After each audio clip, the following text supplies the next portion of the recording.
not the leader of your country. إذا أنت ما تقودش لا أنا البلد. قائد الثورة مش قائد البلد. I am the leader of the revolution, not the leader of the country. The news spread like wildfire. Muammar Gaddafi was dead. For some, it was a moment of confusion. For others, a deep, unbearable grief. And for those who truly understood what he stood for, it felt like the end of an era. In Libya, there was chaos. Some cheered, but many mourned. Across Africa, there was silence, a silence heavier than words. In the villages of Burkina Faso, in the streets of Bamako, in the heart of Johannesburg, people gathered, whispering the same question: how did this happen? And why? For over 4 decades, Gaddafi was not just the leader of Libya. He was a symbol of something greater. To many, he was a father, a protector, a visionary. A leader who believed in African strength, in unity, in a future where the continent no longer answered to foreign powers. And yet, in 2011, he was gone. His life was cut short, his country torn apart, and his dream of a powerful, independent Africa suddenly hanging by a thread. But was his death just the fall of a leader? Or was it something bigger, something planned? Because Gaddafi didn't die in battle. He didn't fall at the hands of his people. He was betrayed by the same leaders he once supported, by a system that feared his ideas, by forces that could not allow Africa to rise. This is the story of a man who dared to dream too big. The story of how he lived, how he fought, and how in the end his vision refused to die. Here, we would like to take a moment and thank you for supporting us and being a valued part of our strong community. And if you are not yet a member, we encourage you to join us and help build an even stronger community together. Let's get started.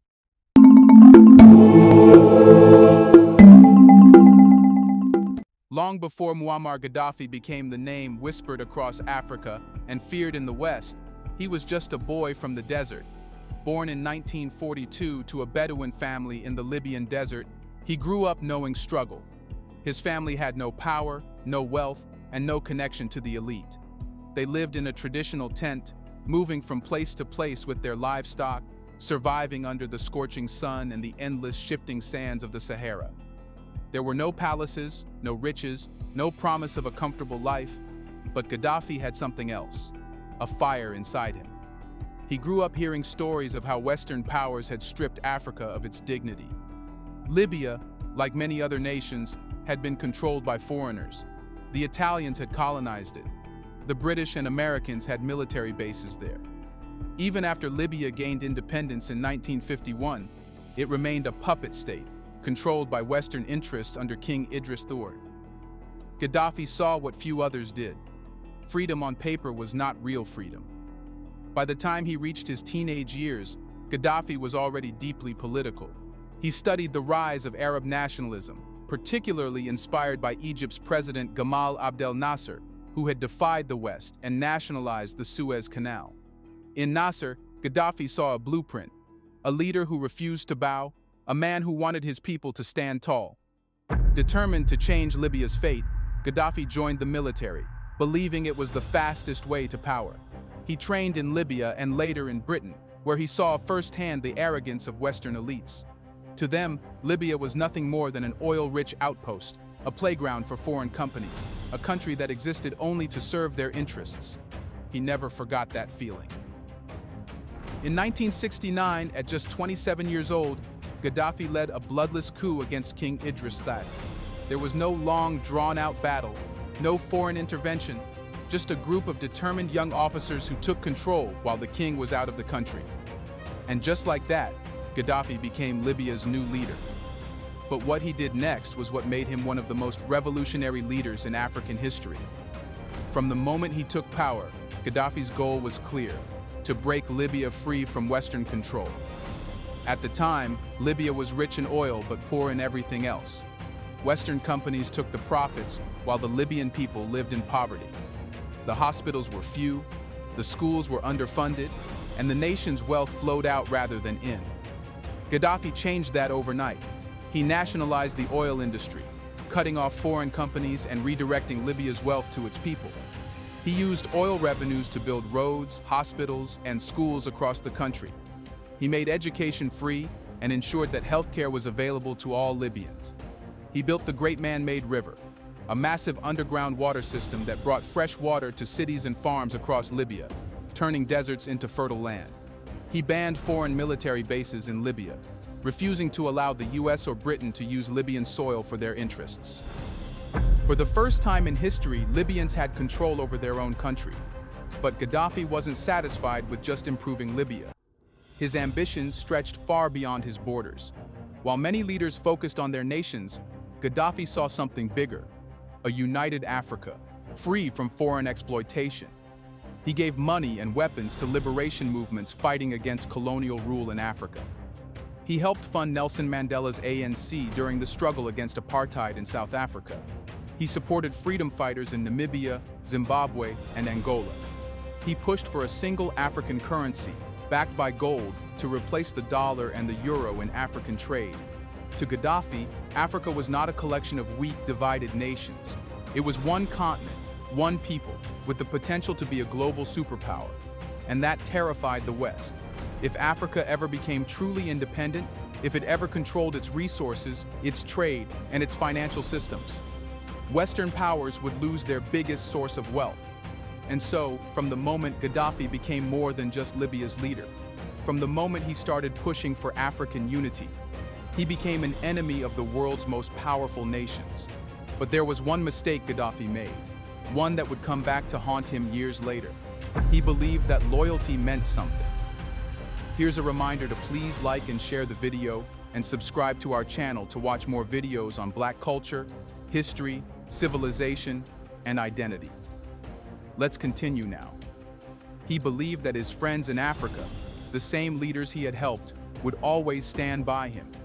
And that belief, that trust, would one day lead to his downfall. For decades, he had given his wealth, his resources, and his influence to African nations, expecting that when the time came, they would stand by him. He had funded their revolutions, armed their fighters, trained their soldiers, and even built their economies. He thought that when the world turned against him, Africa would protect him. But what he didn't see, what he refused to see, was that not everyone shared his vision.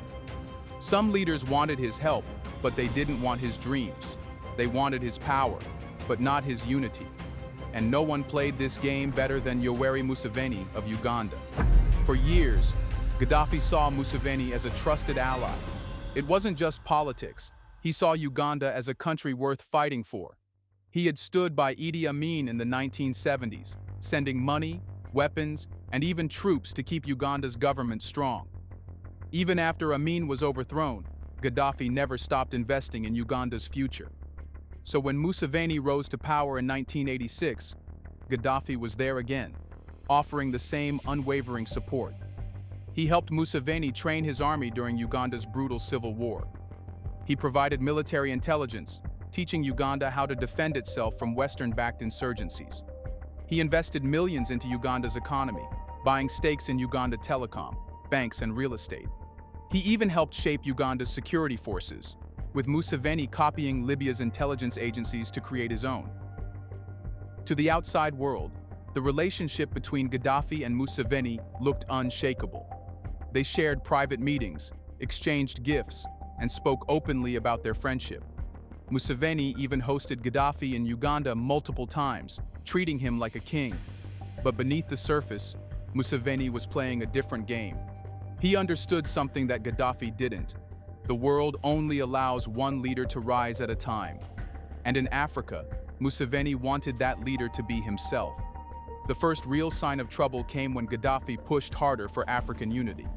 Museveni, like many African leaders, liked the idea of a stronger Africa, but not if it meant giving up his power. Gaddafi wanted a single African government. Museveni wanted Uganda to stay independent. Gaddafi wanted one African military that could stand against Western powers. Museveni had built Uganda's army into a regional force and didn't want to share control. Gaddafi wanted an African currency backed by gold. Museveni had built relationships with Western banks and didn't want to risk them. To Museveni, Gaddafi's vision was too dangerous, too ambitious, and too disruptive. But instead of confronting Gaddafi openly, he waited. He watched as Gaddafi became more and more aggressive with his African Union plans. He saw how Western leaders became nervous and how NATO began discussing ways to weaken Libya. And when the time came, Museveni chose his side. The betrayal didn't happen overnight. Museveni didn't attack Gaddafi directly. That wasn't his style. Instead, he worked behind the scenes, whispering, maneuvering, and making quiet deals that would seal Gaddafi's fate. The US and the UK had always feared Gaddafi's power. But as long as he had weapons, they couldn't attack him outright. Museveni helped convince Gaddafi that the West was ready for peace, that if Libya gave up its nuclear weapons program, it would be accepted into the global system. Gaddafi listened.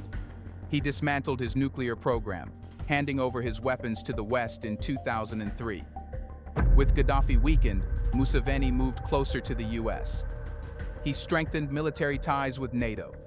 He positioned Uganda as a key ally in the war on terror, supplying troops for US-led missions in Africa. He ensured that when the time came, the West would see him as their man, not Gaddafi. Gaddafi wasn't just a friend of Museveni. He influenced Uganda's traditional leaders.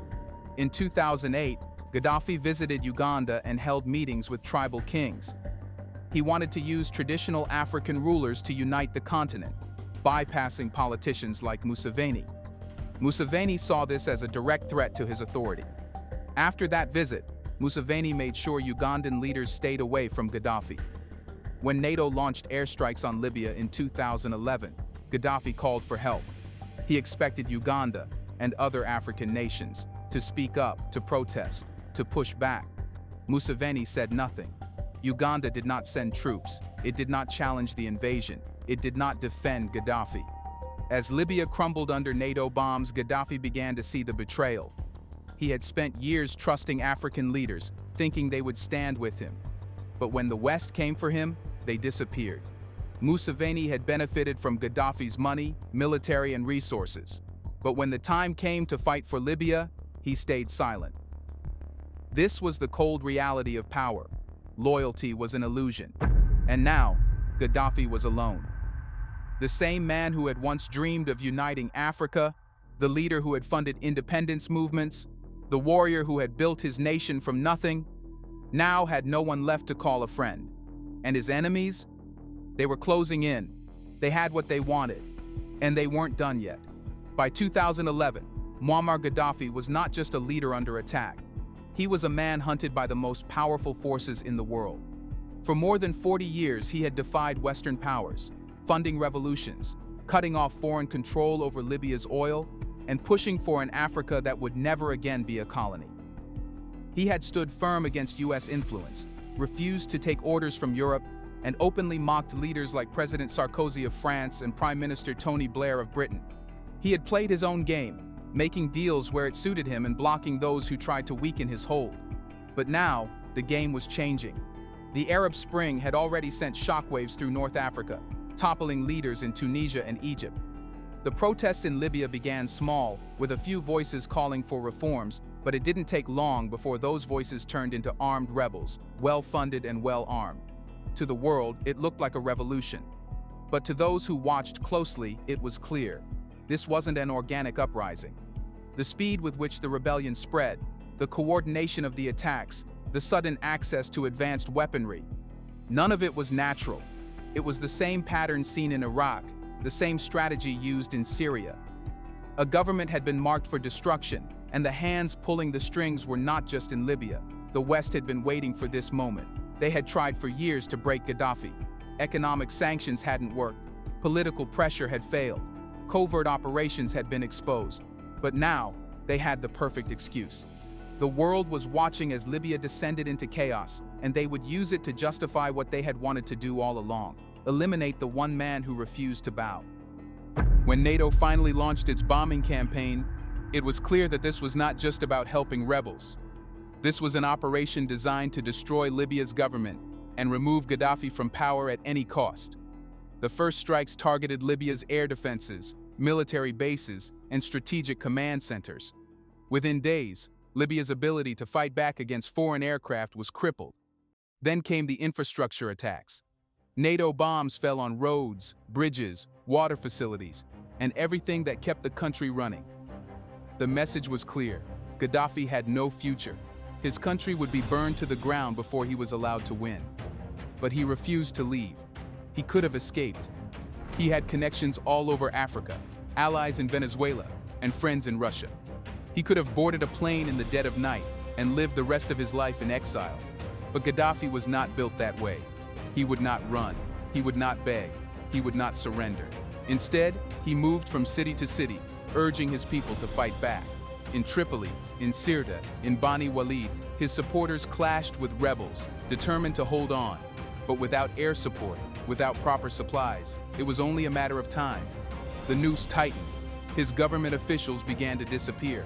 Some defecting, others assassinated. Cities fell one by one, and suddenly, the man who once ruled with absolute power had nowhere left to go. By September 2011, Gaddafi was a fugitive in his own country. The rebels had taken Tripoli, and NATO's drones and satellites tracked his every move. His convoys were bombed whenever they were spotted. His communications were intercepted. His army had collapsed, and now, even his closest allies were beginning to turn their backs. Still, he refused to leave Libya. He made his way to Sirte, his hometown, where he believed he could make his last stand. The city was already under siege. Supplies were running low. The streets were filled with gunfire. But Gaddafi did what he had always done. He fought. Even as NATO warplanes bombed the city, even as the rebels pushed closer, even as the world declared him a dead man walking, he stood his ground. And then, on October 20th, his luck ran out. A NATO drone spotted a convoy of vehicles attempting to flee Sirte. It was his convoy. Within minutes, missiles rained down, destroying dozens of cars and killing everyone inside. But Gaddafi survived. Wounded and dazed, he crawled into a drainage pipe, trying to find shelter. He had once stood on the world stage, a leader who had built a nation from nothing. Now he was bleeding in a tunnel, surrounded by dust and debris, hunted like a wild animal. The rebels found him first. They dragged him out, beating him, taunting him.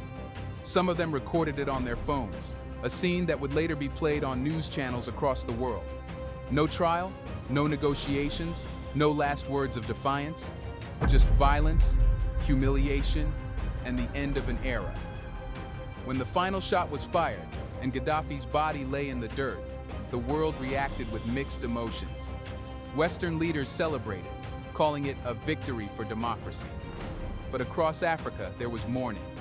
In Mali, Niger, Chad, and Burkina Faso, nations that had benefited from Gaddafi's generosity, people wept openly. In South Africa, Jacob Zuma called it a tragedy. In Zimbabwe, Robert Mugabe warned that what had happened to Gaddafi could happen to any African leader who dared to challenge Western interests. And Museveni? He did what he had done all along. He played both sides. He spoke against the Western intervention, but he did nothing to stop it. He condemned Gaddafi's killing, but he stayed silent when it mattered most. In the days after Gaddafi's death, Libya fell into chaos. The rebels who had been armed by NATO turned against each other. Cities burned, militias took control, insurgents flooded into the country, using Libya as a base for their operations. The man who had built Libya from nothing was gone, and in his absence, everything he had created began to crumble. But something else happened, something the world didn't expect. Gaddafi's vision, the dream of an independent Africa, did not die with him. It had been buried in the sand, but it was waiting for the right moment to rise again. The bullets that ended Muammar Gaddafi's life were meant to do more than silence a man. They were meant to bury an idea. For decades, Gaddafi had championed a vision that terrified the most powerful forces in the world, a truly independent Africa, a continent that controlled its wealth, dictated its future, and no longer bowed to foreign interests. His death was supposed to prove that such dreams were impossible, that no leader could stand against the combined might of Western powers and survive, that Africa would always belong to those who exploited it. And yet, years after his execution, his dream refuses to die. And today those ideas are stronger than ever. Across Africa, leaders are questioning their alliances with the West. Nations are looking inward, finding strength in their resources instead of foreign aid. The rise of new powers like China and Russia has given African countries alternatives to Western dominance. The shift is happening, slow but unstoppable. And in this new world, Gaddafi's vision is no longer a fantasy. It is a roadmap, a reminder that Africa does not need to be, a warning that betrayal comes with consequences, and a prophecy that, despite everything, the dream of African independence will rise again. Gaddafi's story is not over. His enemies thought they buried him, but they only planted the seed of the future. Muammar Gaddafi's story is a painful reminder of how Africa has been deceived into turning against itself. The West played its role, manipulating narratives, funding divisions, and orchestrating his downfall. But they didn't do it alone. It was African leaders, driven by greed and fear, who betrayed one of their own for personal gain. Gaddafi stood for unity, independence, and African strength, yet his brothers helped destroy him. It is time to speak up, not just against Western cunning, but against the internal actors who sell Africa's future for power. The real enemy is not just external, it is within. Do you think that before we blame external powers, we should first question the internal actors? Let us know in the comments section. Does Africa need leaders who are so focused on their self-interests that they are willing to betray the continent? Do you want to watch more videos like this one? If so, subscribe to our channel and press the bell icon next to it. We have decided to bring videos on something nobody talks about: the Black culture, civilization, history, and evidence about how glorious Blacks have been. Thanks for watching, and until the next video, stay tuned.